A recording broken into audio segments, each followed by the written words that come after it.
Hello everyone, कैसे हैं आप सब। आप सभी का एक बार फिर से मेरे चैनल हलचल इन बॉलीवुड में स्वागत है। बॉलीवुड में बहुत ही कम एक्टर्स ऐसे हैं जिनके काम के अलावा उनके डेडिकेशन के लिए भी उन्हें याद किया जाता हो, जिनका जाना ना केवल इंडस्ट्री का एक बड़ा लॉस हो बल्कि उन न्यू कमर्स का भी लॉस हो जो उनसे बहुत कुछ सीख सकते थे। ऐसे में सिनेमा के हर रूप को बदलते देखने वाली, काम को पूजा समझने वाली और आखिरी सांस तक अपना परफॉर्मेंस देने वाली सुरेखा सीकरी हमारे बीच नहीं रही।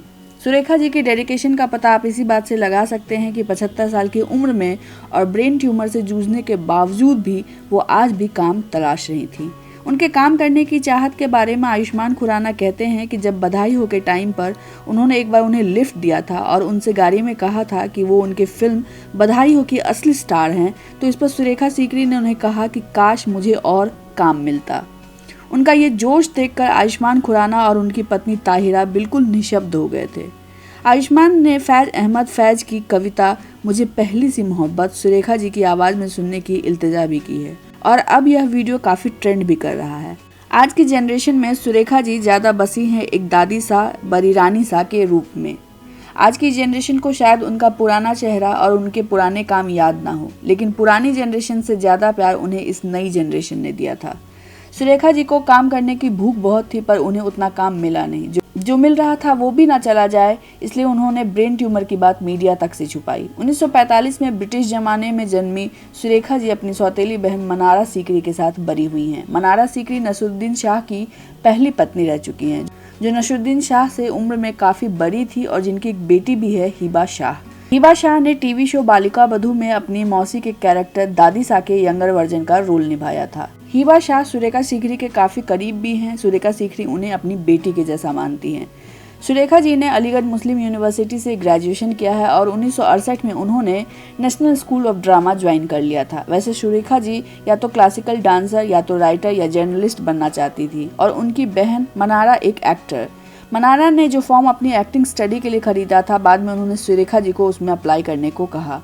सुरेखा जी ने अप्लाई कर दिया और वो सेलेक्ट भी हो गई। एनएसडी ने उनके एक्टर बनने के जज्बे को पैदा कर दिया। 1968 में एनएसडी से पास होने के बाद सुरेखा जी ने एक फ्रीलांसर की तरह थिएटर ग्रुप के साथ काम किया, पर बाद में उन्होंने प्लेज और थिएटर का पतन भी देखा और दर्शकों और आर्टिस्ट का इंडियन सिनेमा के प्रति झुकाव भी। सुरेखा जी ने भी फिल्मों में काम करना चुना। 1978 में आई एक पॉलिटिकल सटायर किस्सा कुर्सी का में मीरा के किरदार में सुरेखा जी पहली बार नजर आईं।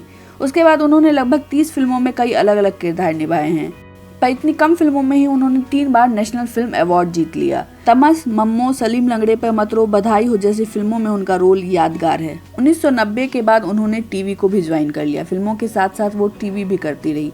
बालिका वधू, 7 फेरे, एक था राजा एक थी रानी, ये सब सीरियल ने उन्हें एक दादी के किरदार में आज के जनरेशन के दिलों में बिठा दिया। आखिरी बार वो घूस स्टोरीज में नजर आईं। दरअसल 2018 में उन्हें ब्रेन ट्यूमर का पता चला कि शूटिंग के दौरान वो साबुन पर फिसलकर एक फर्नीचर पर गिर गई थी और सिर पर तेज चोट लगने के कारण उनके सिर में ब्लड क्लॉट हो गया था। उन्होंने अपनी इस बीमारी को छुपाया और लगभग 10 महीने बाद इसका खुलासा मीडिया के सामने किया। उसके बाद उन्हें 2 ब्रेन स्ट्रोक्स आए और वो गंभीर रूप से बीमार थी। वो व्हील चेयर पे थी, ज़्यादा चल फिर नहीं सकती थी, लेकिन तब भी उन्होंने काम करना नहीं छोड़ा। वो घोस्ट स्टोरीज में काम करती नजर आई। इस फिल्म को उन्होंने इसलिए चुना था क्योंकि उन्हें इस रोल के लिए ज़्यादातर बिस्तर पर लेटना था और वो रियल लाइफ में भी वही कर रही थी। सुरेखा जी ने तब भी अपने बेहतर होने की और काम करने की इच्छा जताई। कोरोना में उनके उम्र के बहुत से एक्टर घर पर बैठ गए थे और कई फाइनेंशियल क्राइसिस से गुजर रहे हैं। ऐसे में सुरेखा जी चाहती थी कि टीवी इंडस्ट्री और फिल्म इंडस्ट्री इस बात का ध्यान रखे कि ऐसे एक्टर्स को कभी भी उनके उम्र की वजह से काम की कमी ना हो, उन्हें भी एक विशेष तरह की सिक्योरिटी मिले। सुरेखा जी और भी कुछ उम्दा काम कर पाती। इससे पहले 16 जुलाई 2021 को वो 76 साल की उम्र में कार्डियक अरेस्ट से उनका निधन हो गया। सुरेखा जी की 2 शादी हुई है। पहली शादी से उन्हें एक बेटा है। सुरेखा जी के दूसरे पति 2009 में हार्ट अटैक से चल बसे थे। उनके परिवार में बस उनका एक बेटा है, राहुल सीकरी, जिसने अब तक शादी नहीं की है। राहुल सीकरी अपने माता पिता की तरह ही आर्टिस्ट है। सुरेखा जी चाहती थी उनका बेटा शादी करे क्योंकि उन्हें यकीन था कि वो एक बहुत ही अच्छी सास साबित होती। सुरेखा जी की आत्मा को शांति मिले और उम्मीद है कि हर जनरेशन उनके पैशन से प्रेरित हो। आज के लिए बस इतना ही। अगर आपको ये वीडियो पसंद आता है इसे लाइक और शेयर करें, चैनल को सब्सक्राइब करना ना भूलें और वैक्सीन जरूर लगवाएं। Thank you so much.